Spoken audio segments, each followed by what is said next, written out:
Thank you so much for being here, Ubaida. It's a pleasure. Thank you for having me here. Yes, I appreciate it. So for our listeners, could you introduce yourself? Sure. My name is Ubaida Yousaf, and I'm doing PhD in Trier, and I'm an ex Erasmus Plus scholar. And yeah, my PhD currently is on soil chemistry, and I'm here to speak about science with Naz. Mm-hmm. Thank you. That was a good promotion, by the way. As today's focus is mainly about PhD, becoming a PhD, I wouldn't ask many questions about your master's, but I still want to know like your reaction or your experience about your master's. Could you briefly, with 3 words, describe your experience on your master's?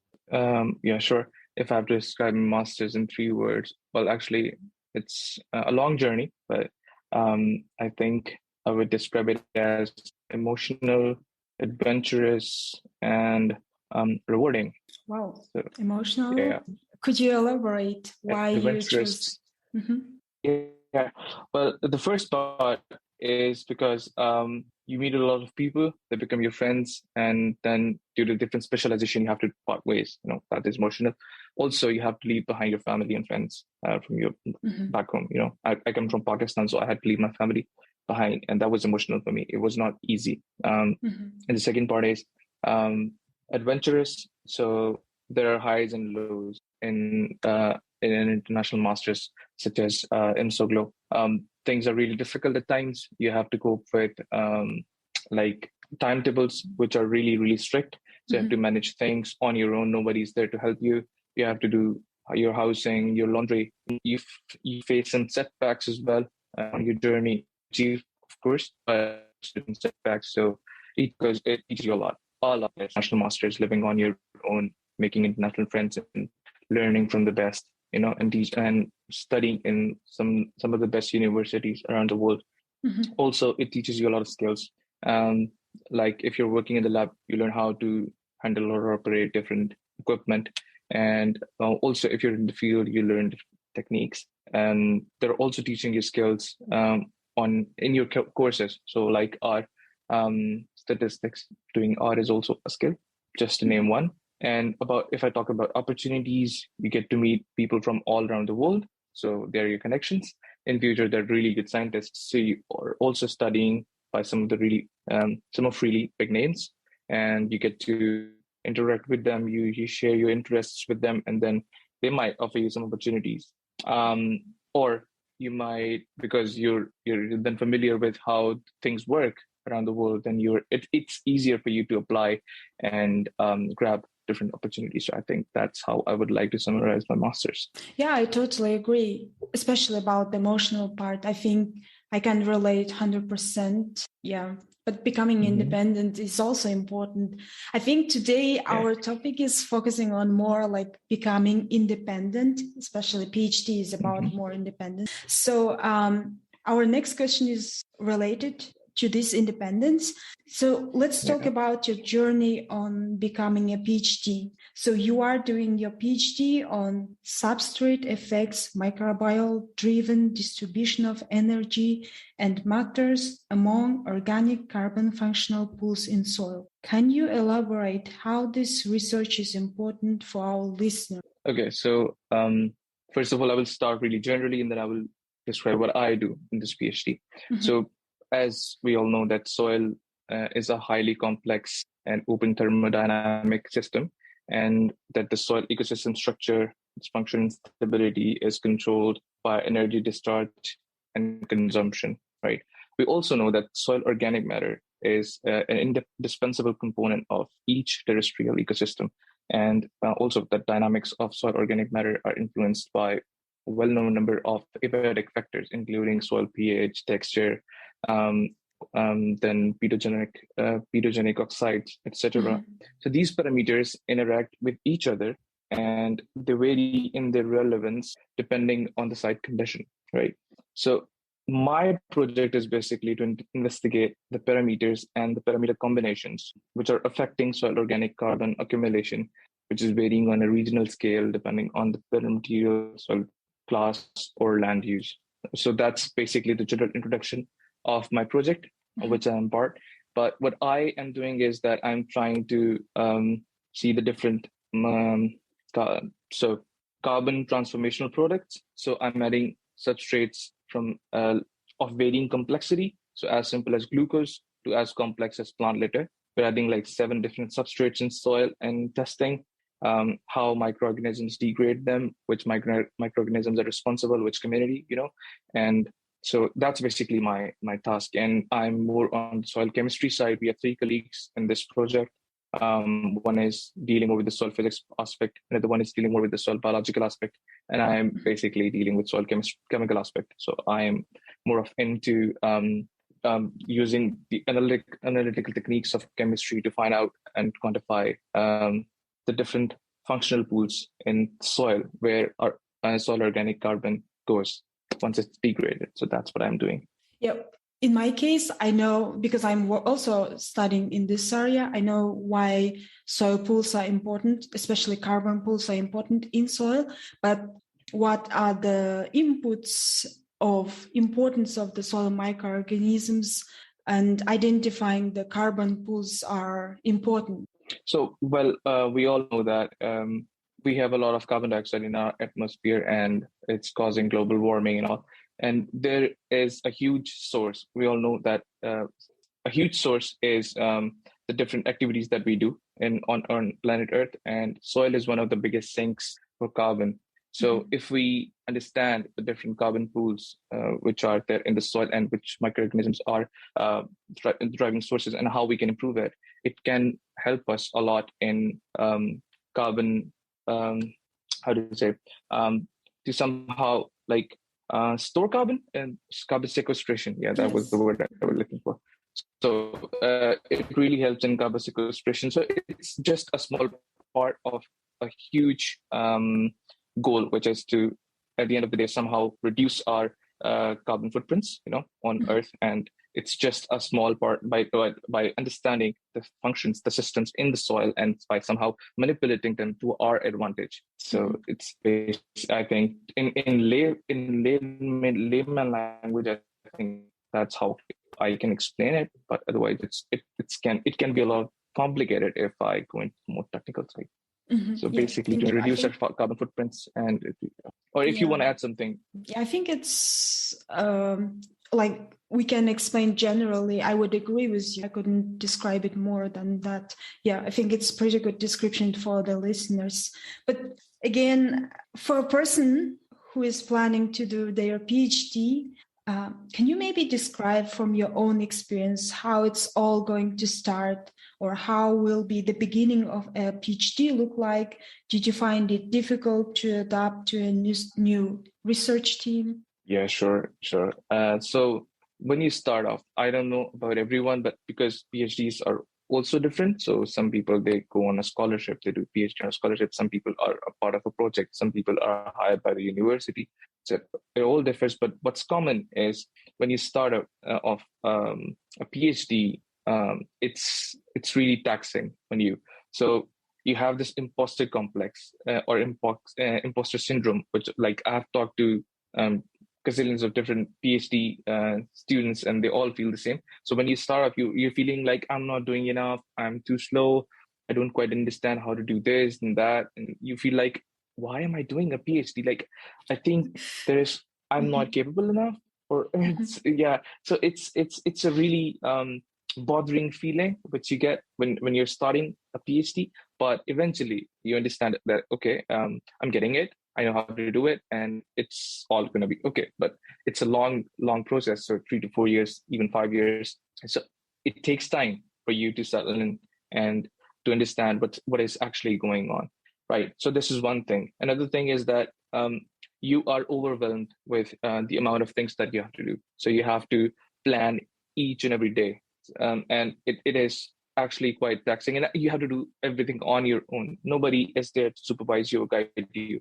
So when you finish your master's, that thing is over. That people are telling you to do this and that. You have this deadline, that deadline. So when you start a PhD, you have to do everything on your own. You have to come up with the schedule. You have to come up with the proposal. You have to give the dates. You have to tell when you are available and how you're going to do stuff. Your supervisor is only there to listen and to give some ideas, and that's it. So you become a completely different individual because of the responsibilities that you take on. That's how I would like to describe a new PhD life looks like. For you, could you give an example from your own experience? How did it start? When you came to a new city, let's say, how it all started?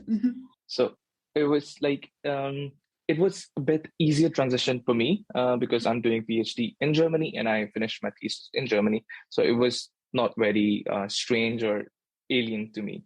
So I was studying in Göttingen before, and I just packed my stuff and I moved to Trier, which was like difficult, of course, because it's a really isolated town.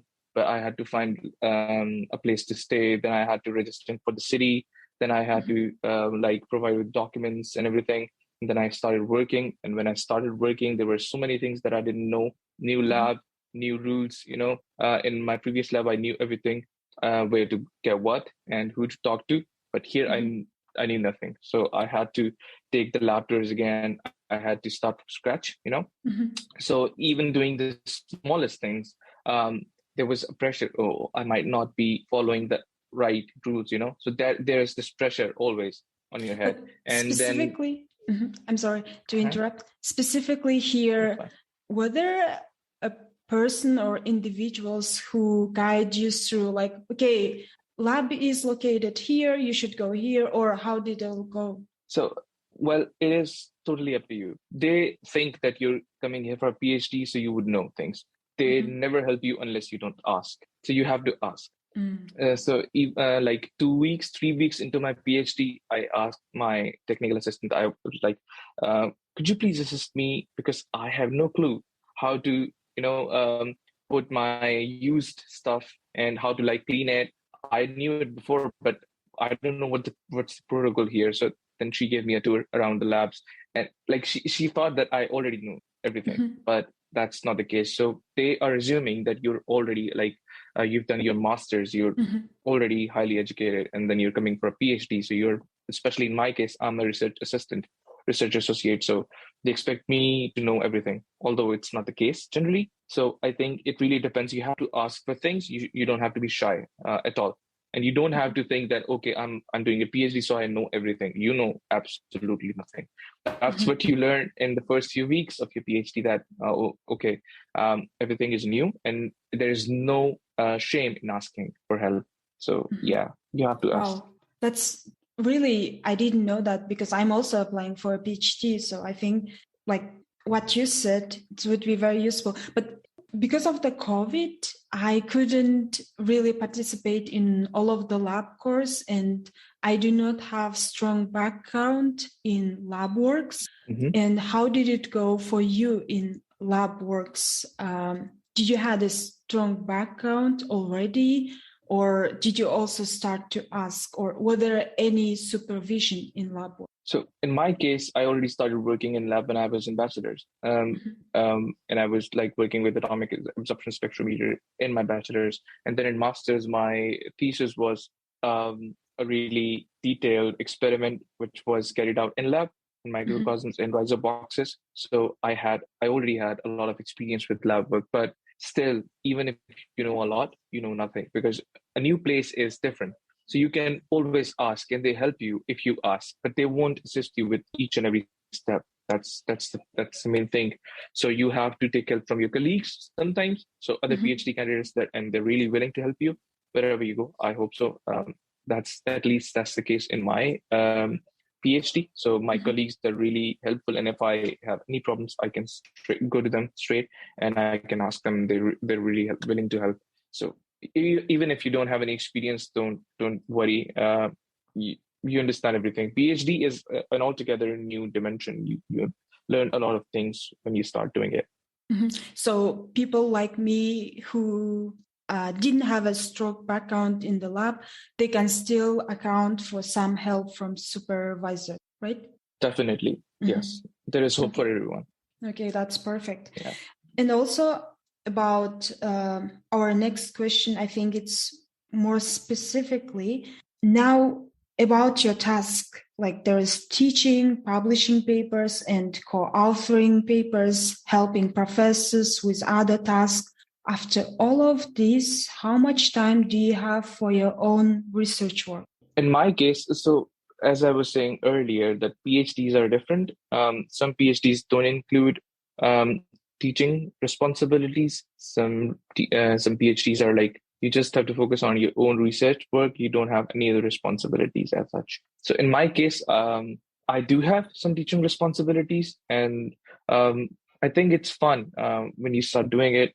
Of course, it's more work, and you learn to manage it when you start doing it, and you still find time for yourself because you can always plan ahead of time. So for instance, if I know that I have to teach a course, or if I have to be part of a course, let's say in a period of 2 weeks or three weeks, or maybe let's say 4 months, I will already plan my research or my experiments in such a way that I am free in those days. So it's always that's exactly what I was trying to say earlier, that management is something that you learn when you're studying a PhD, because you have to manage so many things. You have to jumble a lot of things at once. So writing papers, like write up lab work, and then reading a lot of papers.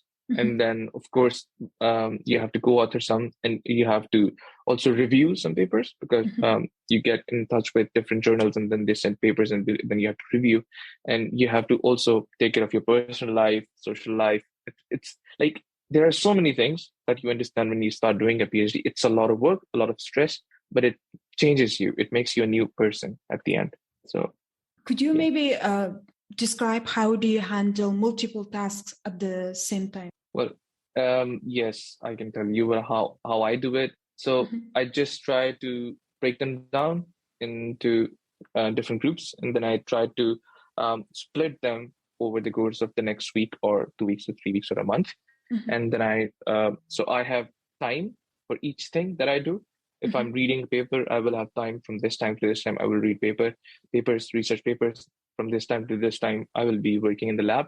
From this time to this time, I will talk to this person. I will be doing this and that. So I basically break it down, make a list of it, make to-do lists. It really helps. And I started doing it in my master's. I learned there because I had so many things going on then as well. And I think if you really break it down and make schedule of it, then you can handle it. It's manageable. I'm not sure about the master, but PhD, there is a term like burnout. Sometimes you don't really want to do anything. Did it happen with you? And how do you handle these situations? Okay. So in my case, yes, there is a term burnout, and it really actually happens with people. Burning out, it's also quite common when you're doing your thesis and masters, if it's really taxing. In PhD, of course, it happens quite a lot, but it happens when you're 2 years down the PhD, or like 1.5 years down the PhD, when you have a lot of data collected, and you're trying to write it up, and you're trying to do an experiment, and it's failing over and over again, and you are clueless of what to do. So it really happens, and people, they're like stuck, and they're like frozen, and they have no clue what to do. It happens a lot, and I've been discussing this with my friends, because of course I will be dealing with such stuff in future as well. Or what I did in my past was to calm down, to take a deep breath and think about it. We should not stress over such things. We should just write it down, whatever is bothering us, and try to make, as I said earlier, split it up in small pieces and try to win over one small piece at one time. If you think about all of the things together, they are going to, of course, you're going to jam, because you're human after all, and there are only so many things you can handle at one time. That is what my friends, colleagues suggested, and that is what I try to do as well. Whenever I am near burning, just try to stop and write it down, and then break it down into smaller pieces, and try to do them one by one. That's how I like to do it. Yes, I hope for our listeners, please try to split up your tasks, and it's really helpful, because I also tried it. I think what you're saying is very useful method. All right. So there's one more thing. There's one more thing in coping up with burning out. It is to not compare yourself to others. generally we are in so much of peer pressure that, oh my God, the other one is working so much better. Oh, they've already done this and this, and I'm still lagging behind. So the competition is within you. You don't have to look to others. So when we start doing that, we tend to go into the depression mode. So always focus on what you're doing and how good you're getting, like with each passing day. So break it down, sorry. One goal at one time, and don't look at others. That's, I think, the go-to. This is so essential because it also, I think, first semester, I didn't realize that I was comparing myself to others. I didn't even think that's what makes me depressed. But when I really start to look deep into myself, asking myself questions, I realized that I'm all the time comparing myself to others. Yeah. But the downside of this is not that how hard is others working, it's that their experience. We do not have the same experience sometimes with people. So it doesn't work. So it doesn't make sense sometimes to compare ourselves to others. Mm-hmm. What you said, I think it's, very important. But I think in this case, you also have to work with yourself. Yes. Like make up your mind, calm down. In my case, what I do is jogging. Like I go outside, I start running. It helps me a lot. Do you have some habit of yours which helps in this case? Yes, I actually have a lot of things that I like to do when I'm stressed or when I'm worried. So one is talking to someone who cares about you, someone like your family, your friends, really close friends. If you have a partner, talk to them. It really helps, because sharing your problem with someone who really cares about it and actually wants to listen really helps. One. Number two, I like to play guitar when if I'm stressed. I like to play and sing sometimes. Sometimes I would just go out for a walk with music in my ear. Sometimes I like to work out. Sometimes I would just, uh, watch something funny, just Exactly. to take my mind off of things. So Yes. yeah, I have different ways how I try to calm myself down. Wow, that's incredible about the guitar. I think that helps a lot. Yes, it does. Yes. Now about the skills, because I'm also going to apply for a PhD. And as your student who is already starting their PhD, who already have an experience, could you share from your experience what skills you think are essential for any PhD student to have? And also for your research area specifically, any hard skills, any soft skills, or some personal traits which people should develop in themselves to make their work life easier during their PhD. For example, there are some introverts, maybe they need to develop more being socially active. Yes. Yeah. So I think for every PhD in the world, there are a few things that they have to do. One is to be disciplined. A PhD cannot complete their PhD, without being disciplined. So you have to do whatever task you were set out for. Number one. Number two, you have to learn how to play in team. So you have to work with your lab technician. You have to work with your colleagues. You have to work with your master students. You have to work with your supervisor. But it's always a team. You have to try and understand how they behave, and you have to somehow cope yourself according to them. Like you have to play as a team. You can't always act as an individual and do your PhD. It's just not possible. Two. Number three is you have to ask a lot of right questions. That's how you become a scientist. So if anything happens in front of you, you should know, or it comes with practice. It's basically you just are curious, and when you're curious, you always ask the right question. That is really important when you're doing a PhD, because there are a lot of things. You read a lot of papers, you do a lot of experimentation, and then if you don't know how to ask the right question, then your research is not as meaningful as it could be. That's another skill. Then you have to learn some statistical skills are really important, because no scientific paper could ever be published without statistics. So you need to learn at least the basic. So you should know how to apply ANOVA, t-test, regression, and how to read through the data set and stuff like that, how to arrange it, which designed to apply and all of that. So just the basic knowledge, I think, is really, really important as a scientist, as a PhD, and also writing skills. So when you read a lot of papers, you know already how to write. And I think it also really affects the impact factor journal that you're trying to publish. So if you're aiming high, you should know how to write better. So I think that's also a really important skill to have. And yeah, I think you should be patient. Yeah, I think I would end with saying that you must be patient. As a PhD, there are so many things that are not always going right. You start an experiment, it's in between, and you realize, oh my God, I did this wrong. So you have to start all over again. And this happens quite a lot. Sometimes you send your paper to your supervisor for review and they don't have time. So you have to be patient about it. You can't just go into depression because your supervisor is not returning your paper. So it takes a lot of patience. I think you need to develop these basic skills in order to survive as a PhD, I think. Also, you mentioned the supervisor and getting feedback, how to have a healthy relationship, or how to say a good relationship with your supervisor. By not bothering them a lot. One, ask questions, definitely, but do this. So you're doing something and you are extremely confused as to what to do. Write it down. And like during the course of a week, whatever you do and you are curious about something or you don't understand something, write it down. Make a list of questions. Then email your supervisor and ask them for the perfect time when they think it's better for them to help you out.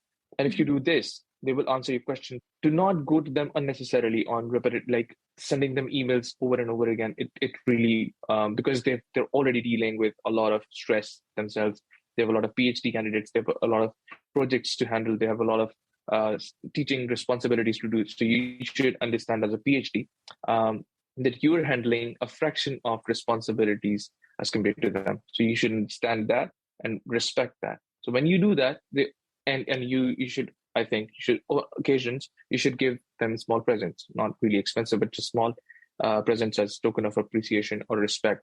So I think doing these little things and giving them the respect that they deserve really improves your relationship with your supervisor. Because the next question is more about people who don't have that open, like getting easy with people, building easy relationship, and let's say a bit shy or introverted people. What kind of skill they need to develop, or how they can improve their speaking, team working skill? Yeah, and for introverted people, I think there's a lot of things that you should start doing already to make you to groom your personality. So I think if I was an introvert, I would start by working on some basic skills, on some basic social skills. So how to make small conversation, and then when I know how to do it, then how to transform small conversations into meaningful, deep conversations, and how to find out the common grounds with any person that you come across. There are tips and tricks that you can always use. How to build your confidence is by talking to the people. That's I think the most fundamental way of enhancing your confidence, by talking to strangers, random people. So I think you should learn how to first of all improve your skills. For instance, learn something which is cool, which is acceptable by majority. So when you're in public, if you know something, if you have a lot of knowledge about something, and that is something which a lot of people like. So in a gathering, if you start talking about that, you would be confident because you know a lot about it, and other people will be impressed automatically, and then they would automatically start conversation with you, and it would be easier for you to talk to them. So start by learning how to make small conversations, and then how to turn them into deep conversations. I think it's all in our mind. We think too much. Introvert people, they have this fear of judgment. They think that people might not like them. Yes, overthinking, and they might not like other people. But it's always, the key is to try to learn new skills, and to, even if you're uncomfortable for a bit, it doesn't have to be. You don't have to be in your comfort zone. You have to get out of it, and it takes a bit of courage, of course.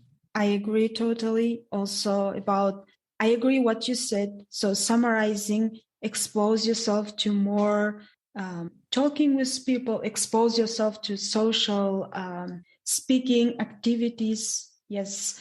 And about your hobby, you said that you like playing guitar. During your PhD, how much time you have for your hobbies? How is your work-life balance right now? Right now, it's chaotic. I'll be honest, because I'm just starting off. So, but I try to find some time over the weekend, So my job is from Monday to Friday, but of course, a PhD is never free. You have to read a lot of papers, yeah, and I'm also trying to publish my master's thesis, so the work is doubled. But sometimes even for 5 minutes, if I play my guitar, I'm okay with it. I'm cool with it. So what I like to do is, from my campus, I go to the gym straight. I work out for a while, and then I come back home. I cook something. I talk to my family, and then I rest because I have to get up early in the morning next day. That's what I'm doing on the weekdays. But on the weekends, I like to go out for a walk. And like yesterday, I was in Paris, so sometimes on the weekend you can manage some time to go out. If you don't have the workload is not crazy, then you can sometimes maybe go to another city, maybe go for a nice walk around the city. Maybe that these are the things. These are the little things that you need to do by yourself, but you have to integrate them in your schedule. Otherwise, you can't have it. So. Yes, I think it's important that you are exposing yourself to more, meeting people, going to new place, that you don't stuck in your room and get depressed. And it's very hard to handle all of this at the same time with what's going on. I think this is very useful and healthy way of dealing with the problems. Yeah, keeping your work-life balance, also paying some more attention to your hobbies, to yourself. Exactly. Yes. And there are always groups you can join. There are always people willing to go out with you to, whatever you're interested in. If you like to jog, if you like to go for a walk, if you like to work out, if you like to play some instrument, do whatever. There are always people you can find. How to find those people? How do you find? So, well, basically, if you're a PhD or if you are in academia, there are always some societies, some groups which are responsible for this particular task to unite people from different backgrounds. And you can always find them either on the university website. You can talk to your coordinator, your PhD coordinator, whoever they are. You can talk to your supervisor if they know anything around the city, if you're new in the city. Also, you can go to, if you're using Facebook, there are so many Facebook groups of each city, and you can type in whatever you're interested in. You can find people from different backgrounds, which are also interested in the same thing. So you have this common. So I do this. I either I talk to my PhD coordinator to recommend me some places where I can go or people that I can talk to, or if I'm working out, I find someone, I go and talk to them. So no matter if I know them or not, if you just start conversation, if you just start talking to someone, you might find something which is common between you two, and then you can start your friendship from there. And so yeah, it's easier if you're willing to find it. You can find it always. It's just a click away. Now with the world of internet and media, it's quite easy, I think. Thank you. Okay, so coming back to our PhD again, were there any details you did not know before you started your current degree about PhD, which you can share with our listeners? Were there any situation that, okay, I didn't know that, but when you started doing your PhD, you were like, okay, so here how it goes. So if you're talking about technicalities, then of course there were so many technicalities that I didn't know before. For instance, about the topic, you only know so much. So they don't tell you everything. When you start doing a PhD, then along with your supervisor, like with you, your supervisor learns as well, because they're not. If there was already a dissertation, they would not hire you. So there are a lot of technicalities which you are unaware of, which when you start PhD, you get to learn different things. What I didn't know about PhD in general was how demanding it could be. Like I've heard about it. I knew that people told me that, oh my God, it's really hectic and you have to manage a lot of things at once. But you don't quite understand unless you do it yourself. So when I started my PhD, I came to realize, okay, yeah, they were right. because I was going through this imposter syndrome for a long while, for a long time. I was thinking that I think I do not deserve to be here, because I don't know what to do. But eventually, you get to understand things, and then it becomes easier for you. So there were a lot of things which I think were really blurry or vague at the start, but I think it's just normal and common. It happens all the time. So whatever you do a PhD, go for a job, whatever you do, there are always some things which come up and that you were not expecting. And it's good to have something new in your life all the time, which is challenging and good, I think, for your growth. Wow. From this conversation, from myself, I've learned a lot. So now I know more about how to handle PhD, work-life balance. Thank you so much for sharing with many useful tips and tricks, also from your experience about the imposter syndrome. I think it's very important for people who are willing to do their PhD to know that there might be a lot of stress and a lot of works, a lot of demand expected from them. And now listening to this podcast, I think they will have an idea. And I have some general questions before we conclude everything. Do you prefer working independently or on a team? Well, I think both things go side by side. You can't really segregate them. And if I talk about preference, I think when I have a specific goal, I like to do it on my own. But if there is something that needs to be discussed, that needs more than one brain, as to say, or more hands than one person. So then I like to work in group, and I'm comfortable with both. I don't have a preference. It generally really depends on the function or the task that I'm trying to perform. So for instance, if I am trying to seed soil, or if I'm trying to harvest a lot of plants, I would like to do it in a team, like as a team. I would like to explain everything to my colleagues, and then I would like to do with them. And if I am reading a research paper, I don't necessarily need a team for that. I would just do it on my own. So it really depends on the task that I'm performing. Yeah, so I am okay with both. And you must be okay with both if you want to do a PhD, because there are times when you're super alone. There is no one with you. So you have to learn to love yourself and to live with yourself. And then there are times when you're surrounded with plethora of people and you don't know what to do with them, and you have to be comfortable with that as well. So I think you need to learn to be comfortable in both situations.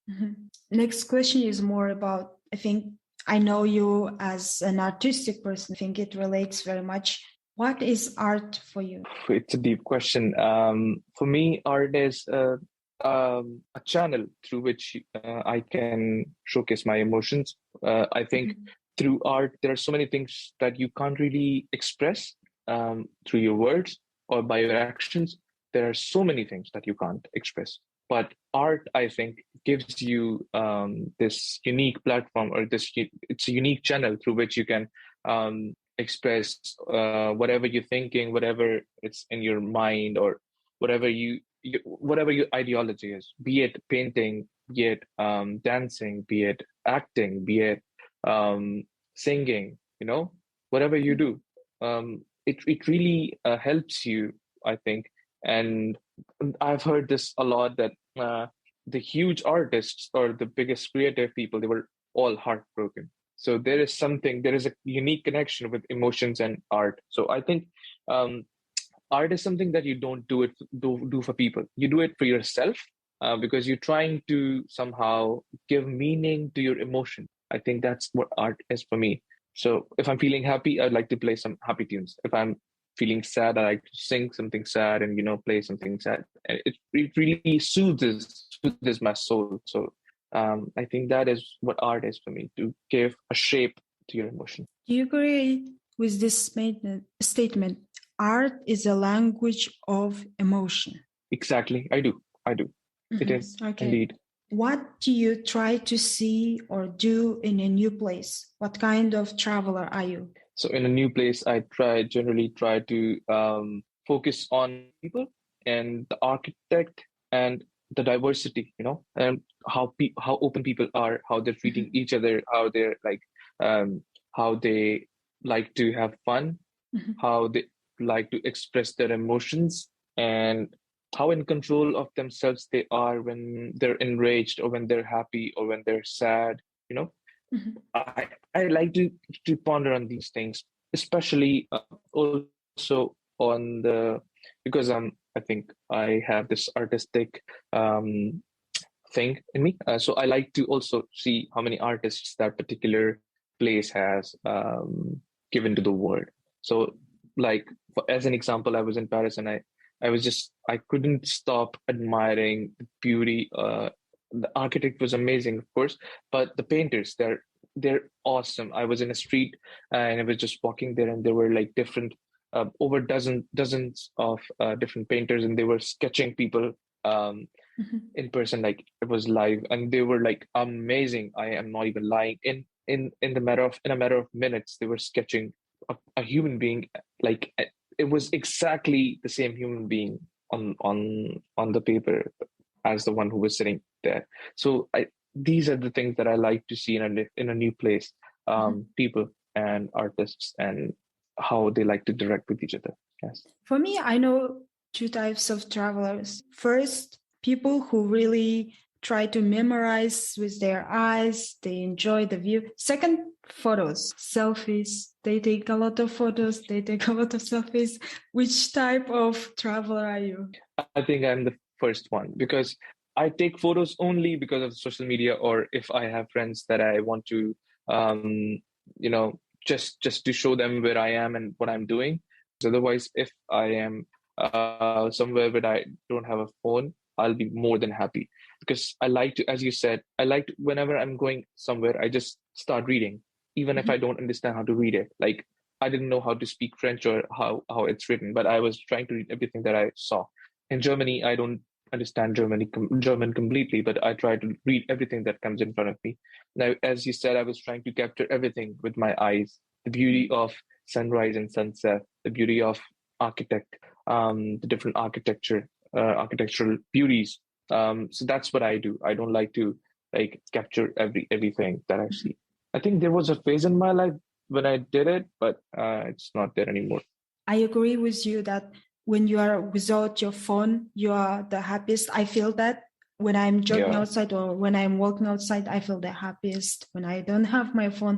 That's why I leave my phone home, even though I'm scared that I would be lost. But yeah, my I need a peaceful mind. Okay, next question. What Yes. scares you the most in life? Ooh, I thought about it a lot in my life. Mhm. What scares me the most? It is a deep question that I keep asking myself all the time. And the answer that I always get is the fear of disappointing my loved ones, people I love, my family, my friends, and my partner. So if there is something that I would do that would disappoint them, that would like make them feel bad about me, or that would break their trust, it Mhm. really like scares me. So yeah, I don't know if anybody else feels this way, but that's what I am afraid of. Well, that's a very deep one. I think when I was a teenager, I had that a lot. I had to come through that a lot. I had to work on, but yeah, that's a very deep one. I can relate. What advice would you give for your younger self? To my younger self, I would tell him to that you're doing great, but just focus a bit more on the programming side because the world is moving there. So yeah, the rest is fine. Yeah, I can totally relate. What is your favorite thing about science? Oh, science, I think science is heaven for thinkers. Um, there is no Totally limit to it. agree. Yeah, you can bring up any question in the world you want to, and you can throw it in the face of science, and it won't be um, science would not be shy of it. So science, it gives you this freedom, this independence of thinking as deeply as you want about whatever subject you want to. No, it doesn't say that you're being ridiculous. It doesn't say that you're crazy. It doesn't say that it doesn't mock you. You're free to do whatever you want to. It's I think, and also I think I can somehow relate it to my creativity, my the artistic soul that I have, that it is free. Science is free. It has no boundaries. Whatever you do is somehow explainable by science. So I think that is what I absolutely love about science. I love that description. And our last and the most difficult question, where and how our listeners can find you online. Oh, it's I think the easiest one of all. So it's just my name. Just type my name, and you will find me wherever you want to, on LinkedIn, on Instagram, Facebook. I have like a simple. You just type my name, Ubaida Yousaf, and then there I am. Also, we will provide. Also on YouTube. Yes, we will also provide you social media accounts on our platform, so you can find on the description of this podcast. Thank you so much. You're most welcome. And thank you so much for having me here. Yes, it was a great pleasure. I knew a lot more about PhD, and now I'm a little bit scared, but I think it's better to know before I start doing it, and then I know about the most shadow parts, or let's say difficult parts. Thank you very much. I hope our listeners enjoyed it.